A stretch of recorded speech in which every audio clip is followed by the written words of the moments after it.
fuck. And Whoop is designed for like new phones. Yeah, exactly. Yeah, Whoop is designed for the Ferrari of phones, and I've got the. Yeah, you've got an Edsel. Yeah, no, exactly. You should get one of the minis. Have you seen I know. I've thought about it. But then I'm like, it still works. Like, why bother? You know? You're one of those guys. Well, I'll just wait until it dies. You know. But how much? Waste not, one not. You know? Oh, look at you. That's nice. Yeah. But they recycle those. Yeah, I'll get there eventually, I guess. You could sell it to somebody who's not into Whoop. Dude, so classic story. 3 days ago or something, I was climbing with a friend of mine in Red Rock. We were doing this big solo link up where we traversed like a bunch of peaks, and we were both soloing by ourselves. And he'd been making fun of my phone all day. He had like the brand new 12 Max Plus Mega Pro or whatever it's called. You know, it's like a small iPad or whatever. Right. It's like this giant phone. Yeah. And like crazy camera, looks great, whatever. And we were down climbing this route, so like we were traversing. I've been working on this traverse of the whole Red Rock range. You've been to Red Rock, right? Outside of Vegas? I've only driven by it. You've never gone hiking in Red Rock? All your time in Vegas, you've never hiked in the mountains there? No. Dude, you gotta do it once. Dude, I'll do it. Okay, yeah. Okay. Actually, when you're in Vegas, text me. Okay. I'll like take you on I could take you on an adventure in Red Rock. Take me on an adventure, dude. The thing about Vegas is usually when I'm there, I'm just there for the fights, and it's usually a 6 to 7 hour experience that I'm commentating. One day was 8 because we had 15 fights. Jeez. Yeah, but this past weekend it's like 6. But they're in the evening, right? Go out in the morning, do a little nature thing. It'll keep you nice and like relaxed. I usually fly in the morning, especially during COVID, and then I fly and I land at like 1. The first fight's at 4. That's how it usually works. So well, if you ever have time, hit me up. We'll do an adventure in Red Rock. Next time there's no COVID, I'll fly in on Friday because I'll probably wind up doing a gig out there. That's cool. When everybody's over. Yeah, when it's chill. Yeah. So anyway, Red Rock, all these peaks, beautiful peaks. I've been working on traverse of all the peaks, like up and over each one type thing. It's like a fun backyard project. So I'm gonna, it's quite challenging.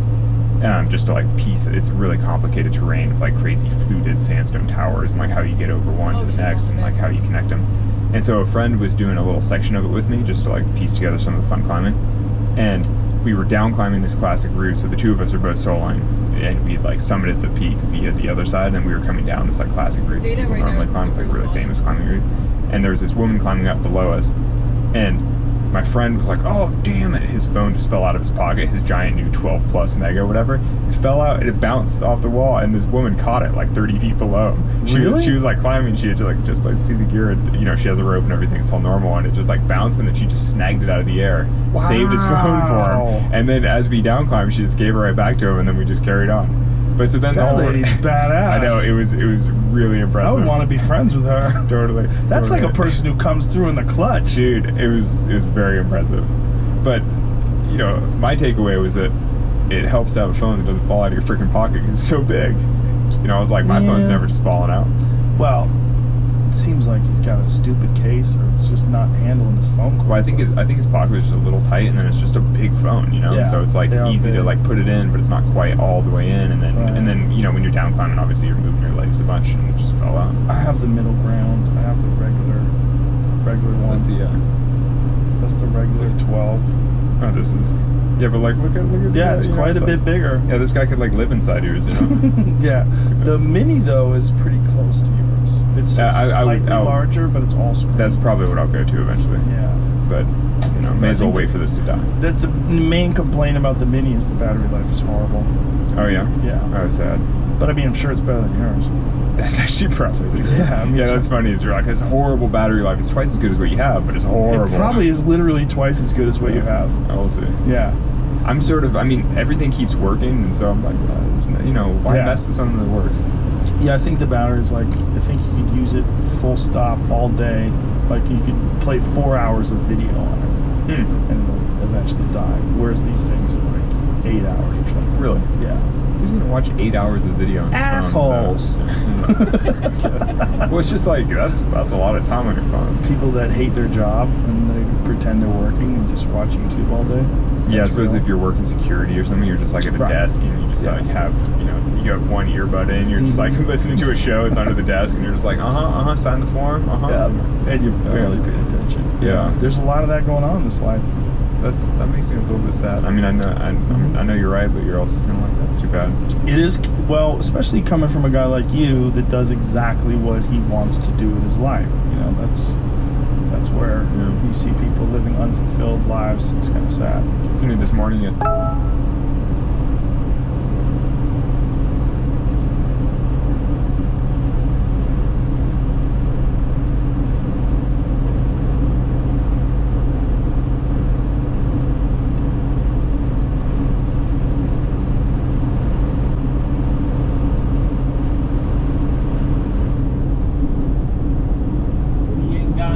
data.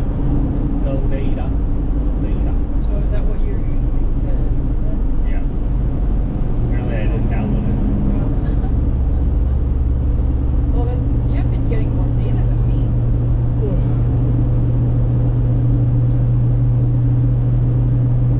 We ain't got no data. It says I have data now. You have data now? I don't know. Not checking. We ain't got no data. Data. Well, there's snow here.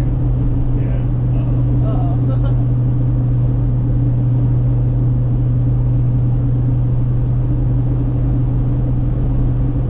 Well, if it's no good, we can just turn around. No big deal. Stay out here. Yeah. It's only for Trina. Oh, we go find that guy. Go back to that right Wi-Fi. over- Go back to that Wi-Fi rest area. It's Oh, did we back there. pass it? Yeah, we passed it. Oh, darn. You want? You need to go pee? No. You wanted to? Note it down. I want to take notes. You're on your phone.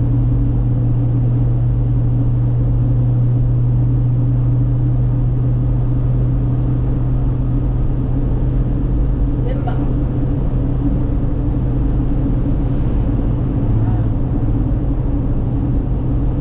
Driving a school bus.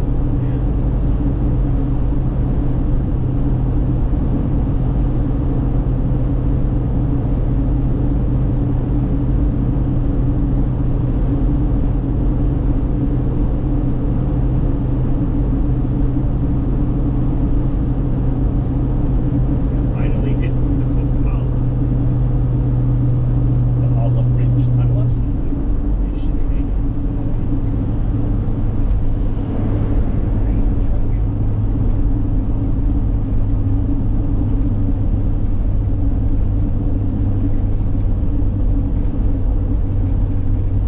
At least the road is super clear.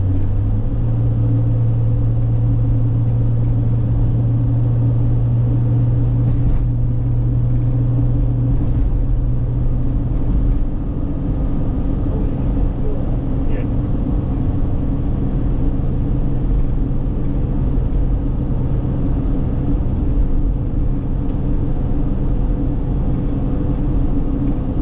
Let's go all the way back.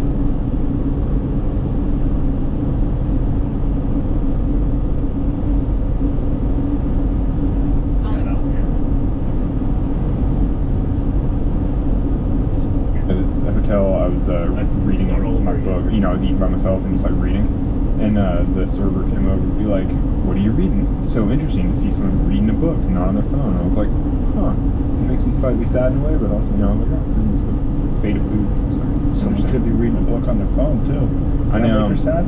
No, I know. It's funny because I've tried to get into e-reading stuff, like, you know, the Kindle or on the phone, and I've just, it doesn't really take, you know, because I feel like there are so many other distractions right there. It's hard to really get immersed in your book when, like, you know, with a double click of your thumb, something like more exciting pops up. You know what I mean? It's I like, get what you're saying. With the phone, I get what you're saying. Yeah. I like Kindles because they have that flat white surface where it really does look like paper. I forget what the technology is Yeah. called, but it looks great. yeah. No, I know. I store 100 books when I I'm know, trying to I know. No, it is definitely, like, it makes sense, it's practical, but I just find that I read more physical books. Yeah. And so at a certain point, you just have to use the medium that works for you and just go with it. For sure. It's There's like, the tactile feedback. exactly. Is a thing about And honestly, the sense of progress that, like, oh, I'm working through this thing, and when I finish it, I set it down. You know, Right. like that kind of, like, there's a satisfaction in, like, working through a thick book that a Kindle, I mean, in some ways, the Kindle feels like this insurmountable thing, because it's like you have the whole complete works of Shakespeare on there, and you're like, you literally could be clicking away at it for the rest of your life and never actually finish anything, and you're like, damn. That's true. You know, it's right? like, it's like infinity. Whereas if like you're working your way through a library cabinet Yeah. or a shelf. Yeah, I mean, it's kind of satisfying to be like, oh, I finished this stack of books. And also with books, I like giving them to my friends afterward, giving to other people. You pass them around, like, you know, share the ideas. But with the Kindle, it's like, yeah, you have the, you know, all of human knowledge on one tiny, I mean, eventually we will have probably all of human knowledge on, like, one little tiny tablet. you know, but it's almost like too much. It's overwhelming. Well, what's really scary is that the technology that we're utilizing, whether it's with solid state drives or hard drives or what have you, if something happened, if there was like an immense solar flare and it killed the grid or killed a large percentage of the population, we could conceivably lose most of human knowledge. Like if you think about what we have written down versus what we have stored in our minds, the disparity is astronomical, right? There's very little stored in our minds and so much on hard drives that if something big happened, some huge reset, super volcano, that kind of shit, asteroid impact that kills 50% of the population. Do you think that's true right now? Because I feel like most things right now are still written down in physical form. I can see what you're saying, like 20 or 30 years from now, you would expect that if digital devices were wiped out, that humanity would lose an immense amount of knowledge. But right now I'm sort of like, I feel like we're still sort of on the edge where like most things that are really important still get written down in physical form in some way. Sort of. No, I think most things are in digital form, particularly most things pertaining to digital forms. Yeah, and business, like all things business are digital. Yeah, how about the entire economy? Yeah. Yeah, but I think the real thing would be all of the information that in regards to like how they constructed these solid state drives, how they constructed these motherboards. What's in you bet some of that's written down. You hope. I don't know. But like you're not doing it, I'm not doing. I don't know. But presumably whoever is doing it wrote down an instruction manual just in case. Well, Jamie's more technologically astute than both of us. What do you think? Yes and no, but if it's written down, one person maybe wrote it. What language is it in? Is it legible? Do they write it in pencil?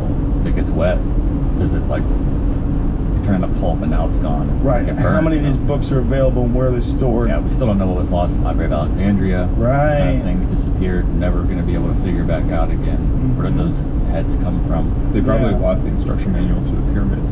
Well, they did. Like literally, the Library of Alexandria, that's where they believe they stored the historical works of how the pyramids were constructed.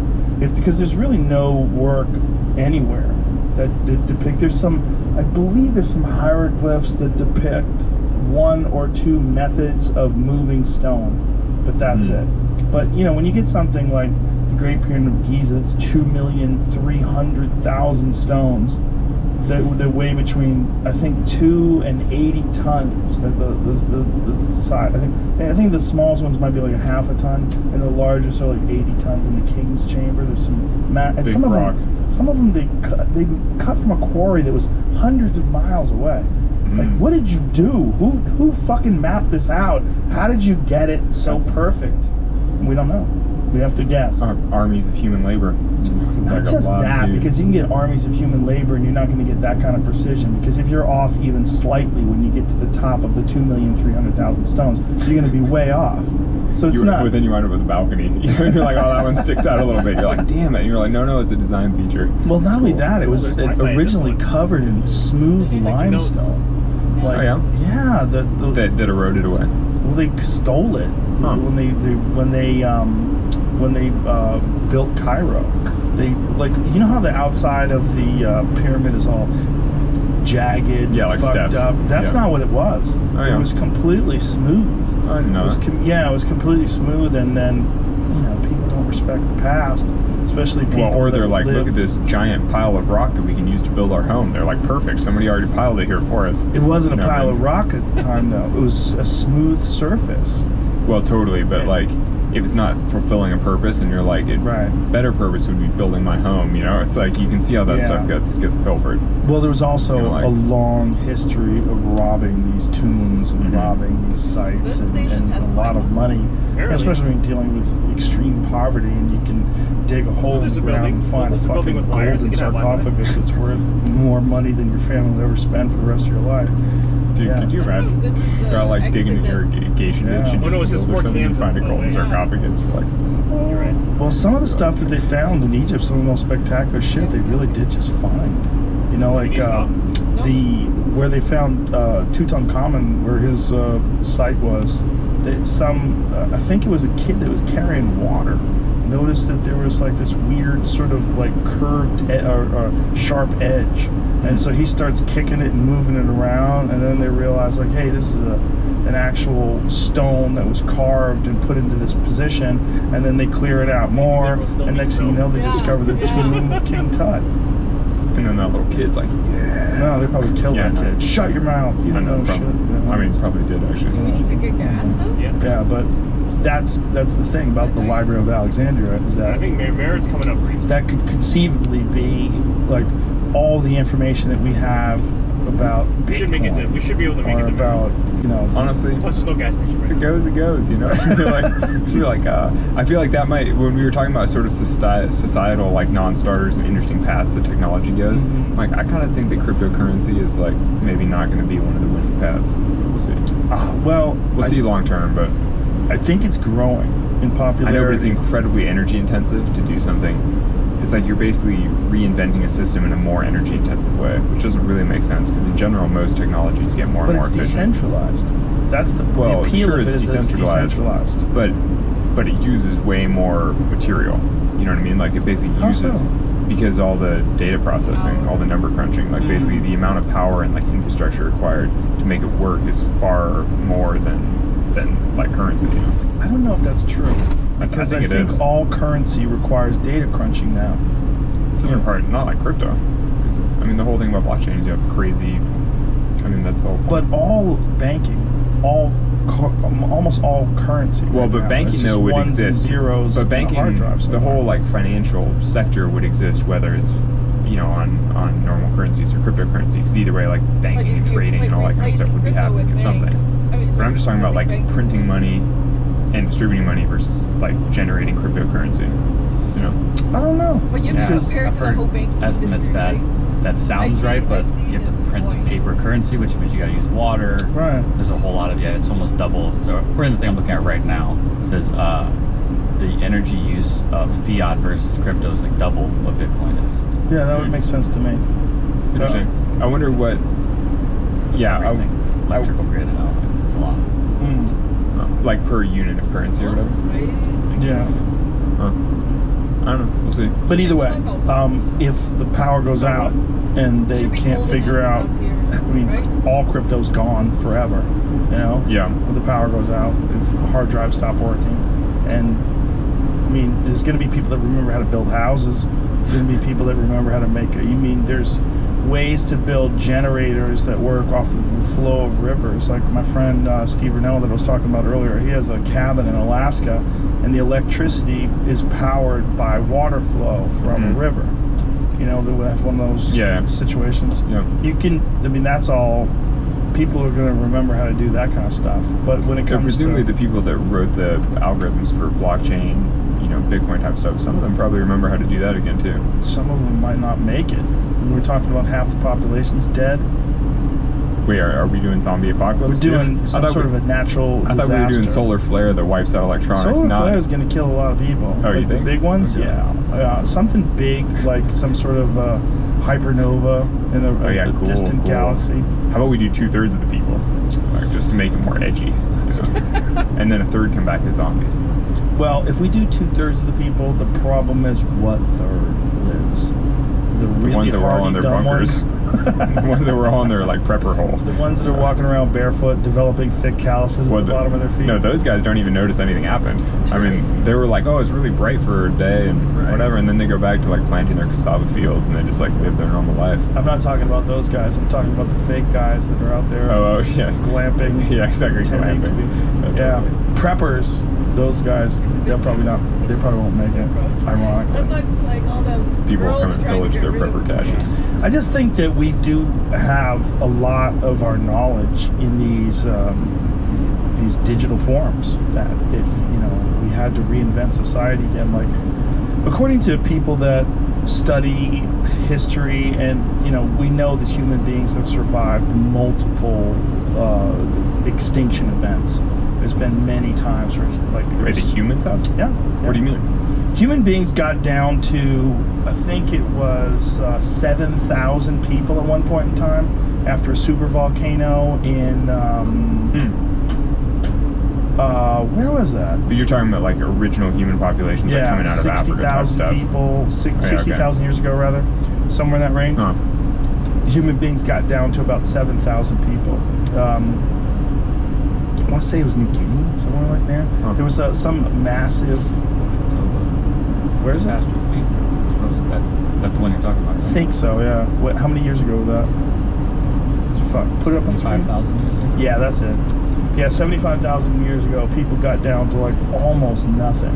How human beings almost vanished from the Earth 70,000 years ago. There you go. Click on that. Though it also is labeled the controversial catastrophes. It's NPR. I trust NPR. All of 7 billion human beings on Earth. Keep scrolling, keep scrolling. Super volcano, Toba. Okay. 70,000 BC, a volcano called Toba, Sumatra, that's where it is in Indonesia, went off, blowing roughly 650 miles of vaporized rock into the air. It's the largest volcanic eruption that we know of, dwarfing everything else. And scroll down. So the idea is that human beings got down to, I think, in the neighborhood of 7,000 to 10,000 people. The part on top, it says that the one study says it could have been as low as 40 reproducing adults, or breeding pairs, which means. But either way, they know we got down to a very low number, and they know that this super volcano eruption did happen, and they also know that this is not uncommon. Well, it is kind of uncommon if it happens, 70,000 years ago. No, but it's not when you think about 4.6 billion years of Earth. Totally, but if you think of human history and certainly our lifespans, if it happens once every 75,000 years, you're like, oh, we're good. Your kids are good, Yes, your kids are good probably, but your grandkids are probably good too. Society, it's entirely possible that society could get hit. Yeah, for sure. One of these things. For sure. Yellowstone. But Yellowstone's crazy. Like they have thousands. But that's of why you earthquakes a year. that's why you have Elon on here talking about making humans multi-planetary. Yeah, what do you think about that? I'm into it. I'm all about rocks on Mars. I would totally go. If they'll send me, I'll go. Yeah, get him on here again. Tell him I'm willing to go. How many years would you be willing to stay? It used to be that they thought you had to stay there for the rest of your life. Now they think they get you back in a couple of years. I'd be willing to go for the rest of my life later in my life. Like as a 70-year-old or something. I bet I would. I don't know. I'm into exploration like that. just like full, interesting new places. Yeah, but maybe you'd be cool. Like Fred, the dirtbag guy, and you'd want to be climbing when you're 85 years old. Maybe, but I think basically, I think if I felt like there was something useful I could contribute by going to Mars, I would definitely go. Because I do think that is sort of the future of humanity, going to different places. Pretty wild. Be able to climb a little higher without Earth's gravity holding back. I know. I need all the help I can get, especially at that age, I like to rethink, Jamie. Yeah, maybe that's the move. When you get older, you go to Mars for climbing. Low gravity places. It's fucking easy. Yeah. But by the time we get people to Mars, they'll probably extend lifespans pretty far. We'll see. They're doing some weird shit now. I read a study out of, I think it was Jerusalem, where they've done, they're doing these intensive hyperbaric studies where they take people and they put them in hyperbaric chambers on a regular basis, these rich oxygen environments, and they found that the way they determine biological age is the length of your telomeres, and they've determined that through this hyperbaric chamber therapy, they were able to reduce people's biological age by 20 years. Yeah, it's fucking wild. But does that wind up having health implications? I don't know, but they're I don't think they know. Totally. They're just like, whoa. That's interesting. Because this is a fairly recent study, and it's a fairly new discovery. So they're trying to figure this out. And hyperbaric chambers they've used in the past, like I know fighters have used them for injuries. I know that people that have broken bones, they found it heals things quicker in these oxygen-rich environments, and then some people have used them for those. But as far as like health and wellness, the use of them is, I think it's pretty recent. People started using them just for elective health and wellness type situations where you're just trying to improve your health. See if you find that study. I'm looking. I mean, I have the study, but it's literally the study. I'm trying to dig through it to find the Hyperbaric oxygen therapy increases telomere length and decreases immunosenescence in isolated blood cells. Pretty interesting shit. But I think this that's what I read for fun at night, you know. I think this was from 2020. Yeah, there it is, September 3rd, 2020. And is that the one from Israel? I mean, look at the names on it. It certainly seems like it. Yeah, Tel Aviv. Yeah. Weird shit, man. You know, so you got to imagine that. I mean, and there are plenty of like normal ways to extend life, like severely restricted calorie diets. You know, like basically being fasted forever. You know, you can extend rats' lives by like double or something. Yeah, isn't that wild? That the more food you eat, the shorter your life is. Yeah, exactly. I might be fucked. So you eat like a pig. It's a real issue. Better, you know, it's all balance. It's like right. I know. Though it is Do you want to interesting be because hungry and live longer, or just full and happy? Yeah, I mean, arguably full and happy. Yeah, arguably. Certainly, you want a full and happy life. Yeah. So it's like, because that's the thing is, if you're in a restricted calorie state for your whole life, I mean, it means that you're lacking the energy to do things, you know, to like go running or like play in the mountains, like all the things that I care about. Obviously, you couldn't do in that kind of restricted calorie state. Right. But I do kind of wonder sometimes, like, you know, if I was a painter or something, and I was just sitting inside, like thinking up crazy ideas and like drawing or whatever, it's like it might be worth it, you know, only eating 600 calories a day and like living to 150. Yeah. Or seeing if it works out that way. Do you anticipate a time where climbing is no longer interesting to you and you want to pursue other things, or do you ever feel in any way that you are a prisoner to your earliest passion? Because that's interesting. No, because I still love it. I'm still coming up with the good idea things that I think at least are good ideas. Where I'm like, oh, that'd be cool, and I'll do this thing, and it'll be interesting. And I mean, and I am sort of following the natural progression of like, you know, doing the podcast. It's like now you're talking about it and you're sort of sharing. I'm supposed to be doing commentary for the Olympics, so it's actually not unlike your whole scene, where it's like you talk about fighting and then you like talk to interesting people about, you know, it's like, you know, as you wind up being sort of like a spokesperson for your sport in some way. And I'm like, and that I'm great with that if it means that I still get to climb as much as I want. That's really cool that you're going to do commentary for the Olympics. Yeah, well, we'll see, because this year is unusual since Japan doesn't really want foreigners to come. So we'll see how it all plays out. But in Could you theory, do it remotely? Yeah. Though that really takes a lot of the appeal out of doing commentary for the Olympics if I'm just watching a live stream and talking about it. Well, what if you're on like one of those Buffalo Wild Wings screens, big giant fucking 50-foot screen, watching it, like sitting in? I mean, it might be okay. Yeah, it's better than nothing for sure. Yeah, for sure. No, I mean, I'm excited to participate in any way, because I think it's such an important moment for climbing. It's cool to just be part of that. Yeah. You're a spokesperson for climbing. You're not just a climber. Do you feel like added responsibility because of that, or do you just welcome it because you love climbing so much? Yeah, I just love climbing. And I mean, I think I am actually in a good position to be a bit of a spokesperson for it, because I do kind of come from a different generation of climbers. I am more, by nature, I kind of prefer the adventurous side of climbing. Like, I like the big, you know, sort of adventurous endeavors in the mountains, which really speak back to sort of the history of climbing. You know, like those are the places that climbing came from, and so it is easy for me to talk about that kind of stuff. And yet I also, you know, try to train in a modern way and train in gyms, and, you know, I kind of know the elite, you know, modern athletic side of climbing as well. So I don't know, you know, I'm happy to be able to talk about both, you know. One of the things that came up in Free Solo, and I guess just as a reality of later in your life, is you started getting injured. No, that was actually just bad luck in Free Solo. It's funny because because literally since the film I've had 0 injuries of any kind. That's crazy. I'm pretty sure. And actually and I think there's a line in the film where I'm like, oh, you know, I hadn't been injured in years, and then I got injured a couple times in a couple months, like after I started dating my now wife and stuff like that. But no, a lot of that's just a fluke. Just dumb luck. Yeah, it's just a fluke of time. Well, that's good to hear. Yeah, and part of it is because since I've lived in Vegas, I see a dude for bodywork in town. Actually, I'll come and check Pat, my buddy Pat. He's the man. Shout out to Pat. Yeah, he listened to the show a bunch. He sucked. But so Pat's like this incredible body worker, and I see him as regularly as I can when I'm in town, and I really think that's actually helped quite a bit. It's like, you know, getting the oil change basically whenever you can. It's like keeps the engine running well. Yeah. So I mean, I think that basically having a home, you know, eating well, getting body work done, all that kind of stuff, like good healthy lifestyle, like I don't don't think I've had any injuries. So you live in a house now? Yeah. My God. I know, crazy. What is that like? No, it's nice. It's comfortable. There's a shower. There's a bathroom. You can Do you watch TV? We don't have a TV. Whoa, of course you don't have a TV. But we have a computer. I mean, watch stuff on the computer. Right. You don't have a TV. I've never owned a TV. I don't know. It just means it makes me a little more strategic about my digital media. You know what I mean? Like, because if I want to watch something, I can download it and watch it. Right. But I won't be by choice.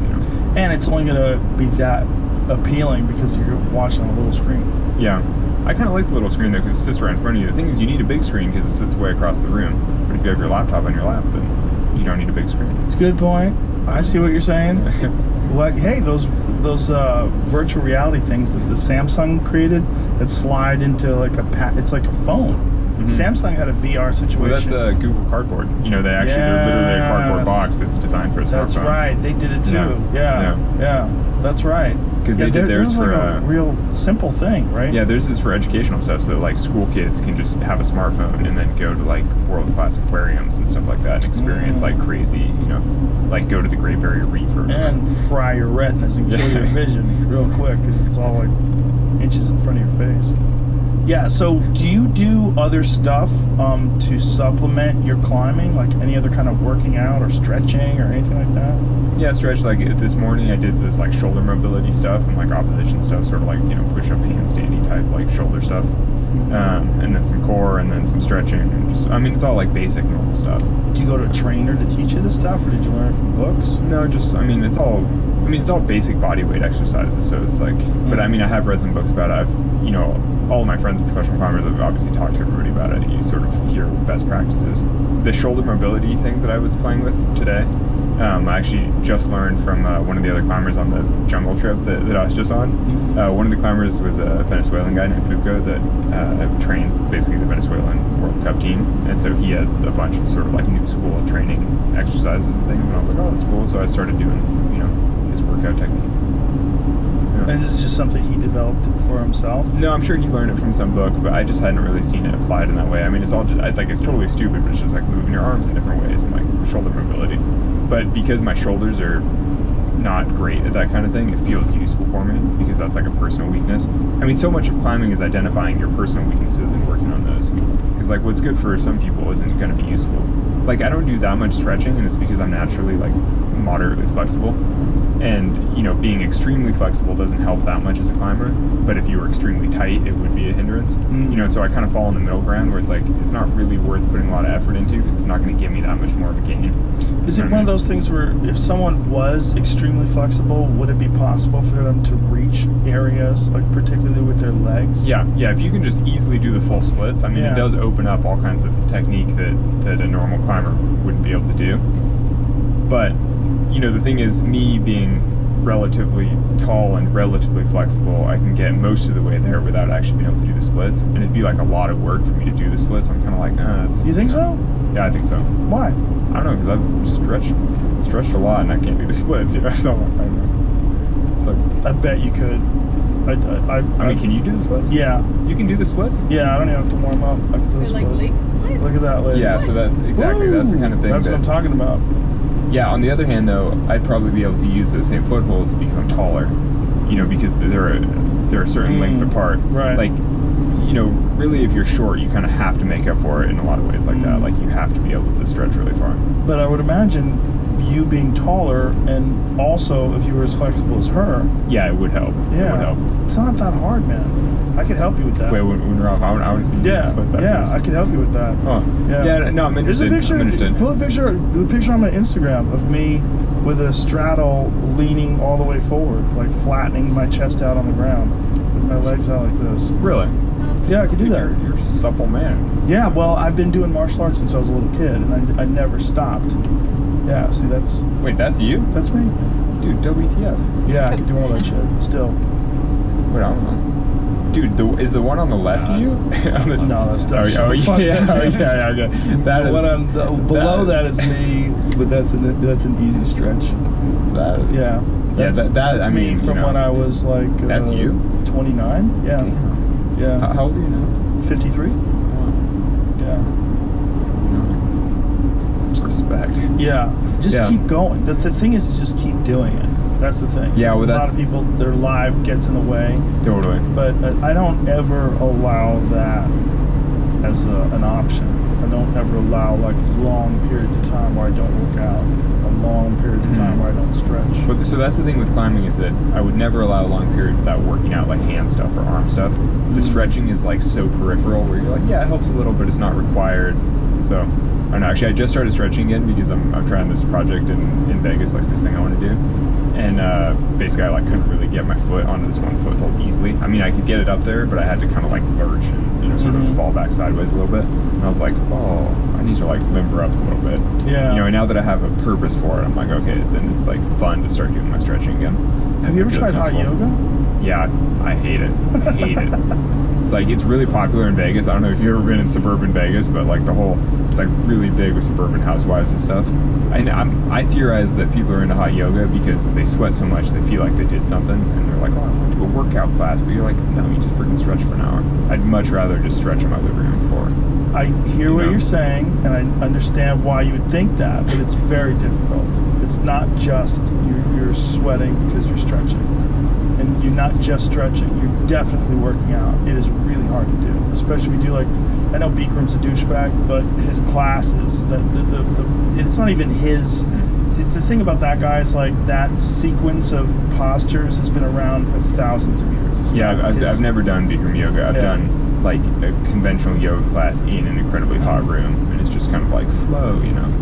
Yeah, it depends on what you're doing, how you're doing it, and who's teaching it to you. I went with my wife, and at the end there were too many people in the room, and it was like too hot, and then everyone sweat so much that it became like humid in a way that was like crazy. Like there was a cloud at the top, and everyone was like about to die.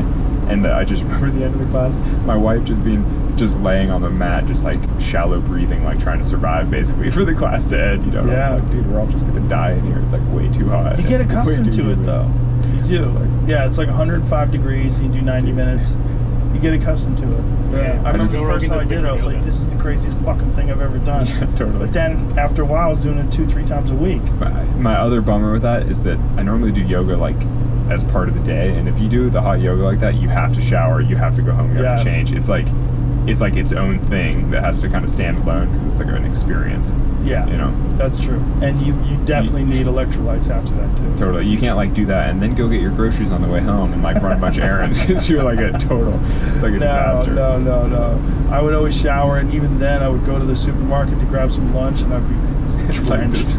You just keep sweating, even though you're like dry off, and you just start sweating again because your body's like, what the fuck did you just do? It's funny, like I don't normally sweat that much in exercise. Like I'm not a big sweater, and the first times I did hot yoga, I was like, oh, you know, I'm sure I'm not going to sweat that much. And then you start the class, and you're like, yeah, it's not that crazy. And then I was like, oh, I'm like sweating. It's like running down, and then pretty soon it's like dripping off my nose, like pooling, and I was like, I'm sweating like I've never sweat before. I was like, this is fucking disgusting. Yeah, it's like, pretty radical. Like so when not you do into it, there's one when you're standing on one leg and you're extending your other leg backwards, and then you're leaning your body in a straight line with I think it's like standing stick pose or something like that. I forget what it's called, but it's dripping off my face and dripping off my arms. But it's so gross because then the whole mat's so wet, and then you're like slipping and sliding. You're just like, oh man. It's a little gross, but the benefits are tangible. You really develop a lot of strength and flexibility and stability of your joints. It's really good for your knees and Yeah, I mean, really good if for I your saw back. that it helped performance, I'd get on board because I'd be like, oh yeah, you're gross for an hour, you take a shower, Yeah. whatever. Like if it's worth it, then I'm into it. The key to learning how to stretch properly, though, is like little incremental pushes through pain and breathing exercises. So like when most people get to this where they're like, and they're like, "Whoa," and then they back off. But you got to learn how to Like just ease into it slowly deeper. ease into it, and then you got to learn how to just deeper, and then hold it, and it just takes. It's just you have to be consistent too. It might be what I'm lacking in my Yeah. stretching. I stretch to like a point where I'm like, this is comfy and it's keeping me fine, but I hardly ever like push my Yeah, stretching. it's you know? painful. I did it today for 44 minutes. Oh yeah, jeez. Yeah, I did my workout and then I did 45 I want to minutes see of the stretching. stretching. All right, I'll show you the splits. I'm like, That's awesome. You saw me do that. Well, no, yeah, but that's only when you're 29. No, the bald one was not me 29. Well, yeah, I know. That was but like 2 years ago. Yeah, I can do it right now. Classic. Yeah. Classic. It's just a thing where you just keep doing it. As long as you keep doing it, you maintain flexibility. Oh yeah, that's me like a week ago. Yeah. Crazy. Yeah. You just gotta keep doing it. The whole. I don't think I can do that. You could. You definitely could. I certainly could build You up might to not it, be able to obviously, do it right now. Yeah, but yeah, you definitely exactly. could. But there's a real benefit to that because the more pliable your tissue is, the more range of motion you have. And I think the more you can alleviate injury, and I think it's one of the reasons. It's got to be one of the reasons why I can still do the kind of workouts that I do in terms of like martial arts stuff, because I didn't for a while. I did like jiu-jitsu doesn't require the same kind of flexibility, and for a while I wasn't even doing that. I was just lifting weights, and then I went from that to kickboxing again, and I noticed I was pretty stiff. I was like, there's a lot of like my movements weren't as fluid anymore, and then I started stretching out again and got it all back.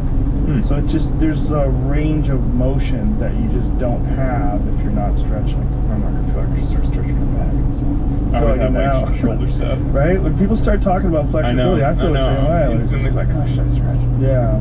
That's funny because I'm pretty much always sore from something like, you know, I mean, I go climbing 6 days a week or something, so I'm always a little achy or sore. And especially right now with the stuff I'm working on in Vegas, I'm sort of alternating like day and arm day. Like basically like hard climbing, which is more in your arms, and then sort of adventures like mountain what I was talking about, traversing all the mountains. That's like more in your legs because ultimately you're just going up and over all these mountains. And so on any given day, I'm always kind of like, oh, my legs, my back, my feet, That's why whatever. I'm Or surprised like that you've never fucked around with CBD. It's really good for inflammation. It's really good for sore muscles. There's a bunch of topical stuff that honestly, well, it's kind of new, and it's like good for everything. And I'm like, anything that's good for everything, I assume is like, you know, good for nothing. You know what I mean? Yeah, I know what you're saying. It's good to be skeptical like that, but it really is good for inflammation. Yeah, some people, they find it good for a lot of different things, like psychological things, even like anxiety. Yeah, I'm so untroubled by that stuff that I'm just like, whatever, you know. Like, you're so mellow. Yeah. Like when you were talking about climbing, like free soloing the face of a fucking mountain, it's mostly mellow. I'm like, that's hilarious. What is like? I know, but that's. Well, if it wasn't mellow, you wouldn't want to do it, you know. If Your it was like, state of like mellowness in the face of insurmountable, impossible heights. Dude, so funny random thing. So I did a podcast with the CEO of Whoop the other day. It's like, because they're the title sponsor for my podcast. So Classic Style, you're doing podcasts for my podcast, whatever. And we were talking about REM sleep because, you know, the Whoop like tracks your sleep stuff. And it was a bit of a weird like personal, I don't know, it was like a moment of enlightenment almost. But apparently I get significantly greater percentage of my sleep in REM sleep than average. And it's funny because every day the app says like your REM sleep is much higher percentage than whatever, like you must be making up for you know, missed or something. But like it's just always super high, and apparently that's the REM sleep is a stage of sleep that you know, sort of gives calmness and like, you know, mitigates anxiety and things like that. And I am sort of like, it is interesting if I'm like, maybe my whole thing in climbing just comes down to the fact that I'm a naturally really heavy REM sleeper, you know, and I just like, my mind is always kind of calm because I get like an extra, you know, 15% of my time in REM sleep every night. That's sort of wild. Like, yeah, it was one of those weird things because, you know, I've literally spent years with people doing interviews being like, what's the secret? What's the thing? Like, how do you do this, you know, totally insane seeming thing? I'm like, maybe I just sleep really well and then I'm really relaxed as a result. You know, it's like, it's kind of interesting. It is interesting. It's like you're born for it. Like, well, I mean, yeah, possibly, or you never know, chicken and the egg, because maybe it goes the other way. Like maybe because I'm in such like high anxiety situations all the time but I don't think so, because it subjectively feels very chill. You know, it's like everything I'm doing feels relaxed. When you go back, what age did you start climbing? 10. So you probably don't remember before 10. No, I literally don't. And before that, I mean, I still loved climbing on things. You know, I was like climbing school buildings and trees and all that. There's also, I think, something that comes from. There's something that comes from when you are accustomed to doing things that are physically taxing, and you've done it since you were little. I think you have like a more calmness any more mellow period. Yeah, totally. Because you're just so accustomed. Anything you've done for 25 years is going to feel pretty relaxed when you do it. Well, also, I just think you're exerting a lot of energy. Like, I think one of the things that stresses a lot of people out, I believe your body has certain requirements just from an evolutionary perspective. Our bodies were designed to run away from predators, to fend off enemies, to whatever we had to do to survive in terms of like trekking and doing things. And for most people, they don't use their body like that at all. And I think this extra energy manifests itself as anxiety, as depression, as like bad feelings, because you're just like, because your body's just not getting what it deserves, what it needs, or what it requires. Your body is constantly doing that. So your body's gotten what it's required since you were 10. Yeah. So you've sort of evolved, like as that's an interesting way to look at it. It is kind of true. I mean, that I have been. Yeah, I mean, it's interesting. Like that fight or flight response, like what you're describing, the like fleeing from predators.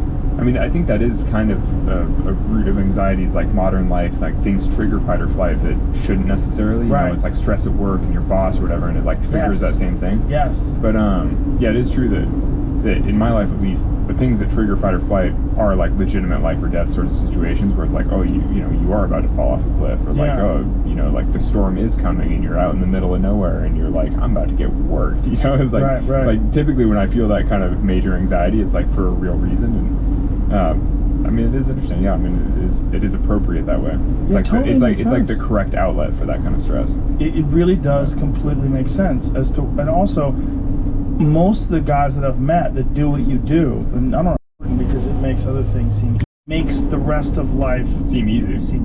Yeah. Dude, I had earlier this year there was a winter storm warning for Vegas. It does snow in Vegas sometimes, and the mountains especially like get snow. There's a winter storm warning for this like storm coming through, and I'd climbed like 20 days in a row basically or something, and I wanted to use the storm day to try to hike this one section of the traverse that I'm trying to do of all these peaks. I figured I would like take advantage of a non-climbing day to do the one walking section to like figure out where the route goes. And so I went out in this crazy storm, and when I started it was like snowing a little, and I was like, and crazy wind, it's really cold. And I was trying out these new like waterproof layers just to see how, actually I wanted to try them out before the jungle to see if they'd be good jungle layers. And so I go up into the mountain. Anyway, long story short, I get completely worked. It turns out visibility is nothing. I didn't know where I was going. I get lost in the mountains. And it wound up being basically too difficult of terrain to travel through in the snow. Because I'd sort of taken it for granted, but in Red Rock and those mountains, you walk on these like exposed sandstone slabs all the time. But when you cover them in like 6 inches of snow, it's like really kind of horrifying. You can't just like walk up the slabs anymore. It's like now a total tobogganing death trap where you're gonna like slide down. So I was like, anyway, so I go up quite a ways. Eventually I just had to give up and like turn around, but I'm now 2,500 feet like up this mountainside, and then I turned around, and then it all was way more socked in. I couldn't even see my tracks anymore because everything's like filled in, visibility's nothing. And so I had like a Garmin watch on, so I kept like looking at the little track on my watch, being like, am I to the left or the right of the track that I came up? Like no idea where I am, full mountainside. I keep falling down, and there's like, you're falling? Yeah, but like sliding over things or tripping on rocks. There's really steep hillside with like, and you're stepping through, say 6 or 8 inches of fresh powder, but underneath it's still like loose rocks and cactuses and things like that. So it's like, the terrain it's not like a snow base or something. Right. It's like you're just stepping through it and falling over. Anyway, so I fell into cactuses a bunch of times. And so the thing is, I was totally hypothermic, completely wet, totally worked. And my hand had all these cactus thorns in it, and my other hand was too numb to like manipulate anything. So I wound up like biting the biggest thorns out and then just left the rest of them because I just couldn't use.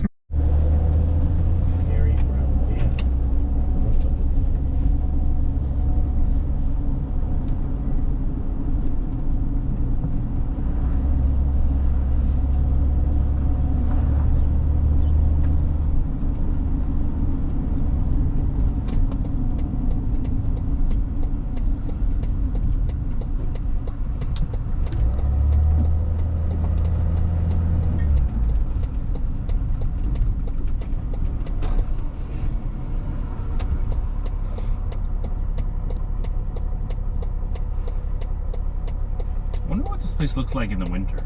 Is it just white? Yeah. Probably. There's no snow around here compared to the highway. Yeah, well, This is because lower, we were right? up. Yeah, we were up on the mountain coming through the Coquihalla. Yeah, I saw the snow like disappearing when we were going down, so, like in elevations. Wow, Boston pizza, my favorite. They might won't find you. I think that's normal. To anything I say. No.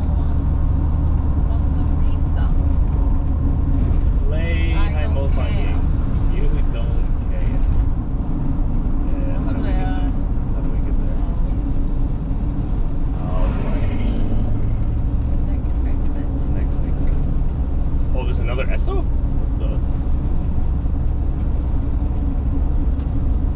Look at a tiny Walmart. As long as they have a washroom and somewhere where we can buy nacho chips. Or else taco shells and then break it up.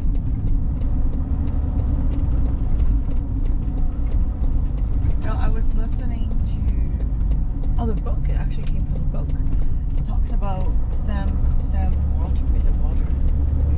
The founder, president of Walmart. Oh, okay. So Sam what? Sam Walter or Watson? I don't remember his last name. His name is Sam, basically. He, because the book talks about leadership and how you gotta walk the talk, blah blah blah. Yeah.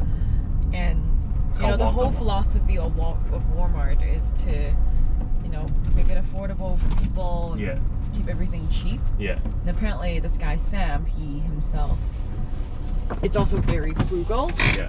We're just at rush hour. We had done the UFC weigh-ins, and then we were headed back to the hotel. It was essentially rush hour, and the intersections were fully jammed up 100% of the time. But And it's- people but were it's just like, trying to make their way through it. No, it's like two schools of fish going through each other. Yeah. That's the thing. Is it's just it full, like wasn't nobody efficient. hits. No, No, it wasn't? Yeah, it wasn't efficient at all. Sometimes It it was- is. Sometimes it's amazing how everything just kind of like swarms through and it all kind of works, and you're like, Maybe in it's a some miracle. places, the place I was at in Mexico City, that was not the case. Oh, yeah. And it was also weird too because the elevation was very high. I think it's like 7,000 feet above sea level, but the pollution was fucking insane. Like we were flying into it, it was like there was a fire. It was so. I put it on my Instagram because it was so nasty. I was like, this is great, and I had a headache the entire time I was there. And I was like, do I have a headache because of pollution Or altitude. Or altitude? Like I didn't know. Huh. I've never flown in Mexico City. I have heard that it's like pretty insane. intense. though. Pretty intense. And it was unfortunately for the people that were fighting, it was a heavyweight title fight. So imagine being a giant person, which you already had a hard time with cardio anyway, and then being at 7,000 feet above sea level and more cardio requirements, and then pollution. Dude, presumably they go early for that kind of thing and like spend some time getting used to it. And, Glad you said that. One guy did and he won, and one guy didn't and he lost. And the guy who lost is known for having spectacular cardio, interesting. and he wound up. But did he fucking lose up. because he just got punched in the face too hard? Or No, because he got tired, and he never gets tired. He got there 2 weeks before. The other guy was there months before. Really? But 2 Yeah. weeks you think would still be enough to sort of... No, they say monetize. 2 weeks is you're better off like 2 days than 2 weeks. Oh, really? Yeah, your body doesn't really acclimate. Your body really needs a lot of time to acclimate to 7,000 feet above sea level, like months. And this first guy, the Fabricio Verdum, he did it for months, but Cain Velasquez only did it for a couple weeks. I think he had like 11 days actually, somewhere in that neighborhood of a couple weeks. I don't remember exactly, but they're saying when you talk to actual experts, you're almost better off coming in right before the event than whereas you can get all the work and do the hard cardio leading up to that, and then have the you're gonna be diminished because of the altitude, but at least your body has gone through the hard work. Program. Yeah, because there's two schools of thought when it comes to high altitude training. Some, when it comes to fighting at least, some the current school of thought is you should train at low altitude but sleep at high altitude. They used to think you should train at high altitude because when you train at high, but now they think no, because your workload is not as great. Yeah, you can't work your muscles as hard. So they want you to train, for the couple hours that you're training, be that at low altitude, and then so like a lot of fighters will train down in the valley and then drive up to Big Bear in California because because you can make that trip in a day. Yeah. In a couple of hours. And so they live up there and sleep. And up where there. do they fight though? Like usually fighting. Well, it depends on where they're fighting, but even if they're fighting in Vegas, there's still a cardio benefit to sleeping at altitude. Huh. You know, and but Vegas though is like 2,000 feet or like 1,500 or something. But it's not so about the requirement of Vegas. It's about having higher red blood cell count, so you have in general greater cardio.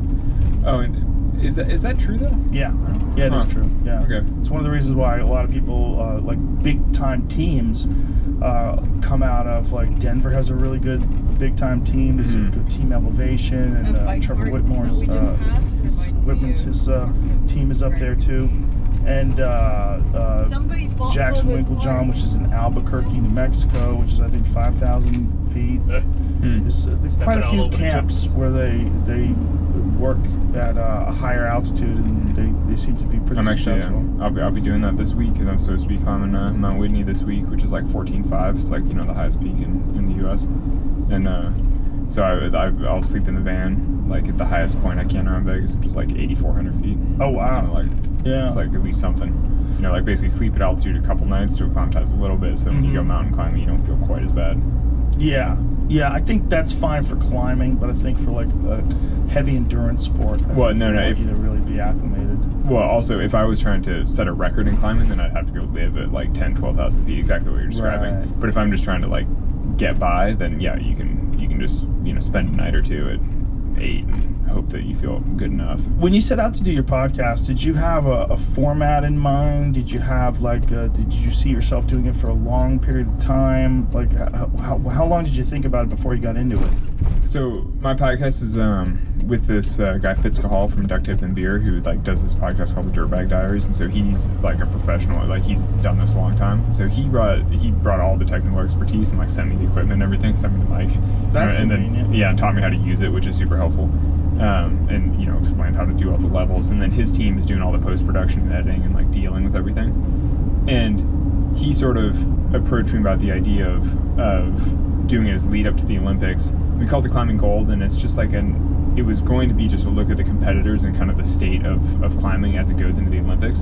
And then when the Olympics got pushed, we kind of found that we had the extra time to go a little bit deeper into real climbing, like what is bouldering, like who does first ascents, like who puts the route up first, like why does that matter, and then in our first episode with this guy Peter Croft, who's like a personal hero of mine, is about vision and sort of inspiration in climbing. Like why does one generation's vision end and another generation surpass it, like basically why can the last generation of climbers not see past into what the next generation is going to do? I mean, it's just interesting because like Peter was an incredibly talented climber, and he kind of took free soloing to a certain level, and I basically started at the level that he ended at and then took it to a different level. But now I'm sort of like, I wouldn't say that I'm necessarily at the very limit of my vision, but I'm close. Like doing El Cap and the film free solo, all that kind of stuff is like definitely represents like the edge of what I consider possible. But then already now I see sort of Olympic competitors who are just physically so much more gifted that in theory they'll have a totally different vision. Anyway, so those are the sorts of ideas that we've been exploring. It just seems like a good time for it, It's like, and there's nothing like that in climbing podcasting right now. I mean, there are a handful of sort of long form interview podcasts, kind of like what you do in climbing, where they like chat with interesting climbers and tell long stories. But it's not edited down to be thematic, it's not explaining the sport in an approachable way. So yours is more produced. Yeah, it's much more produced. And that's the intention. And so the idea was always to have sort of a limited run, like 10 to 20 episodes leading up to the Olympics, and sort of explaining the sport in a way that people can access. And then once you've done that, do you anticipate continuing it for years, or do you? No, the idea was just to do this one-off thing, but I'm sure, as you know, you just never know where it's gonna go. Are you enjoying it? Yeah, I've really been enjoying talking to the guests, because so many of them are personal heroes of mine, like people I've looked up to my whole life. We're like, oh. And then some of the stories, like I was telling you, the woman Joanna Riosty, the first ascensionist in Vegas, like hearing her stories, I was like, this is crazy. So I find it like really personally inspiring. Like it excites me to go out and climb other things, just because I'm like, wow, like I can't believe she was doing that in the 70s. Like it's so wild, like keeps me excited about it. That's awesome. And what is it called again? Tell everybody. Climbing Gold. Climbing Gold. Yeah. And it's available everywhere. Everywhere. Spotify, Apple, wherever you get your wherever you do podcast. Well, listen, man. Thanks for being on here again. I appreciate it. It's always fun to talk to you and Yeah, sit no. down with you. We just did 3 hours. Did we do Jesus Christ? Yeah, it's already 4 o'clock. Is it really? Crazy? Yeah. That is crazy. It's crazy. That is great. Well, Time that's the thing. flies. It's always the experience. It's the Joe Rogan experience. You never know where it's going to take you. Well, it's always fun talking to you, my friend. Thank you very much. No, Great thank to see you. I want to see the split sound. Yes. Okay, I'll show you right now. Bye, everybody. Bye.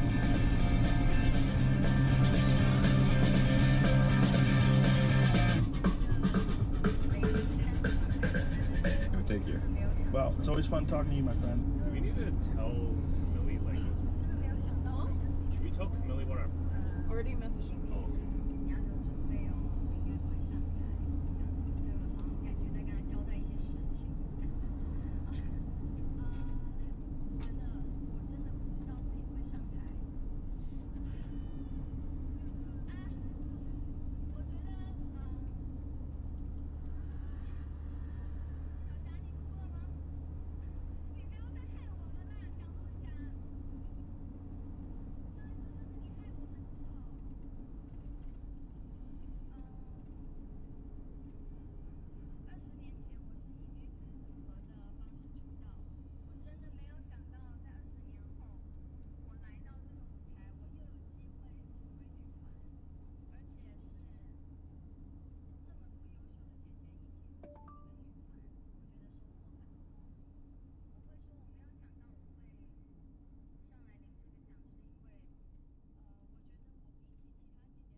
video.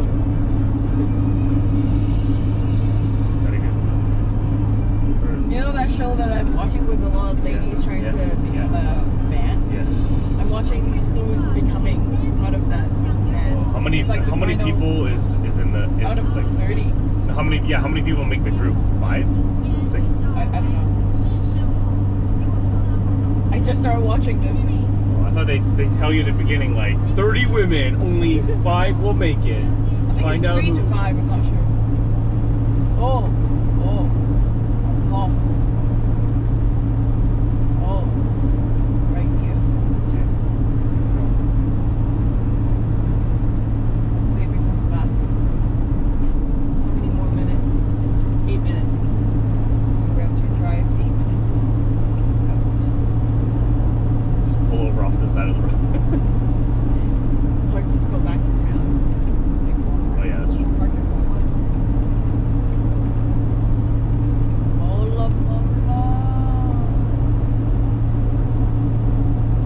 Actually, a good thing then that Camille's coming. They can like botch you away. Yeah. It all everything happens for a reason.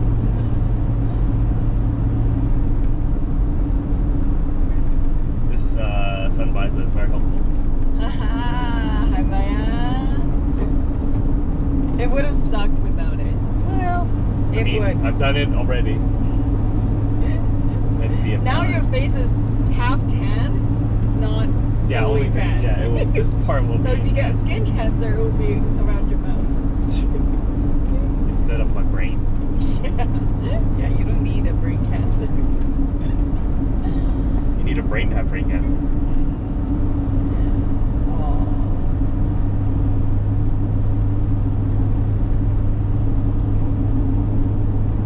I guess they only have Wi-Fi internet here, no cellular data. Which is interesting. You just put a cell tower and they get that.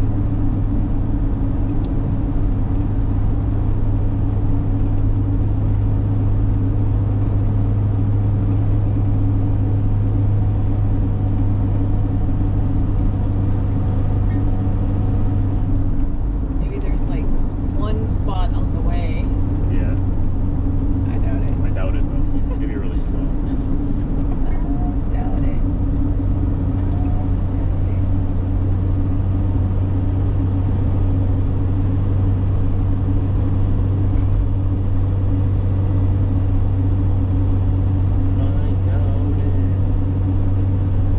Are you hungry?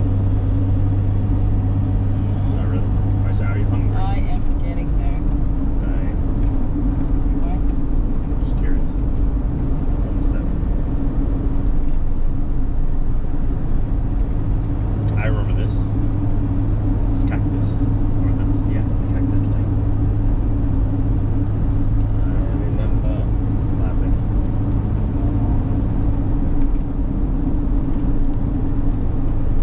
We got here in a quarter tank of diesel.咁即係半個 tank，差唔多咯。我哋 Squamish 要半個 tank。哎呦，哎呦 I want to see my show now. 哎呦 ，damn it! Why did you pick that show? I actually feel like yours have more. Like, It could just be not updating. where's your phone? Jesus. Try.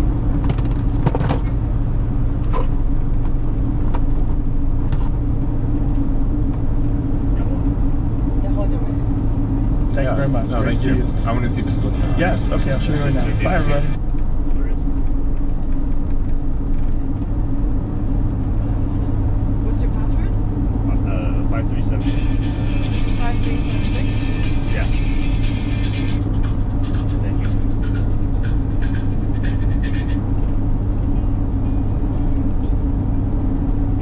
It's over there.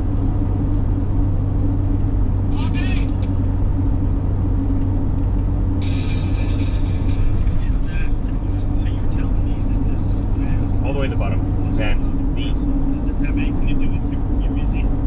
This is the National Rustic Ball Trail. This is one of I still have data here? what we have. Oh, yours is LET. National Rustic Ball Trail. But when I try to load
sent it, I must have had messed up. When they say 8 to 9, is that morning? Or leaving between 8 to 9?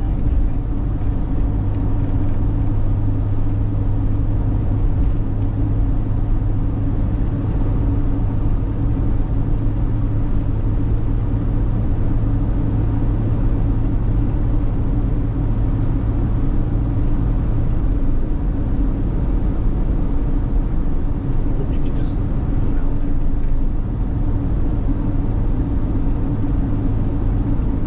this must be private property. Oh, I remember this. Esso. I remember this Esso. Like a museum or but yours doesn't have data. Like you don't see any data at the top, right? They've already got the more. At least before you can see the LTE, but it still wasn't doing anything. Like it couldn't send WhatsApp message. I just typed a message. But it did didn't. not.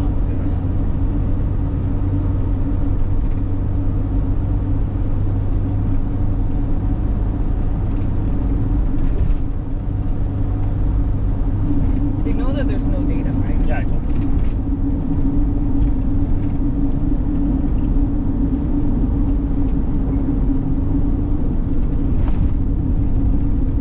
Sorry. I found a place with no rough roads, but there's no data. I think we're right here. Sure, come in. Maybe. Maybe not. Yeah, maybe. No, it is this one, but I think we can enter from down there too.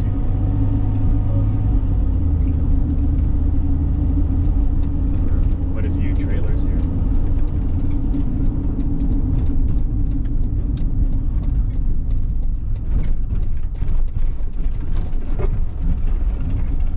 Hopefully LA.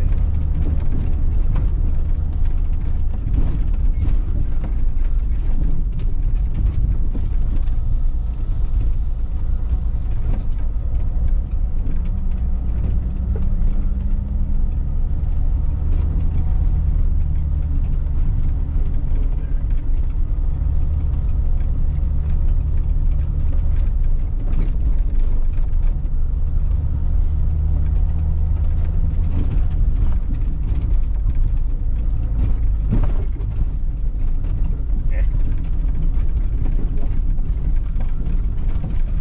Oh, they put a table here? Always had tables. Remember, this used to be the parking lot. It used to be just like a single parking lot.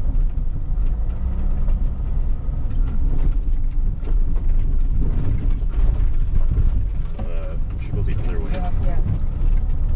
Is there actually a stop? I think there might be one over there.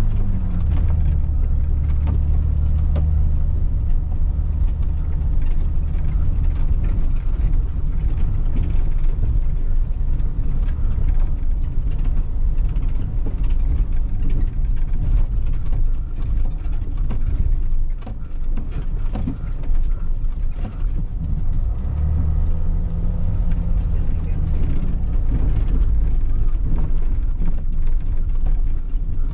That looks like the same trailer that was there last time. here. I wonder if are they using that people? Are they using that site?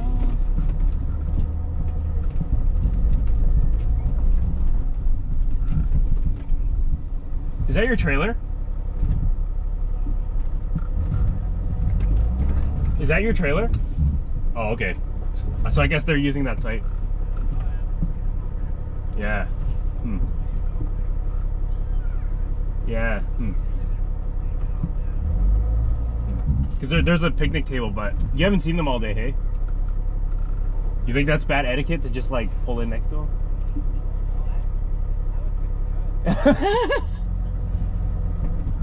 I mean, yeah, right?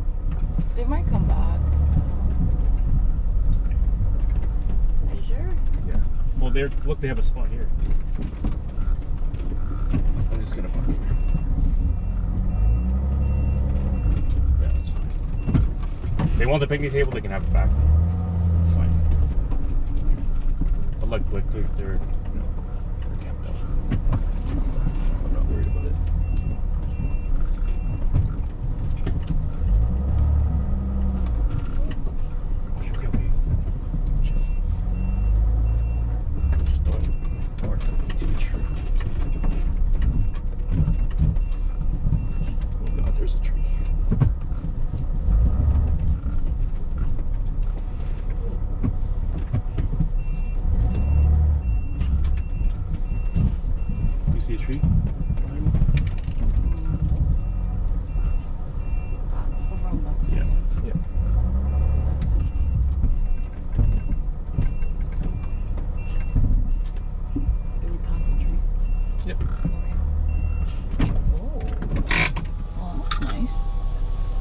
That's kind of out of the way. Yeah. And then Millie can park there if there's still room tomorrow. Yeah. They can park right here.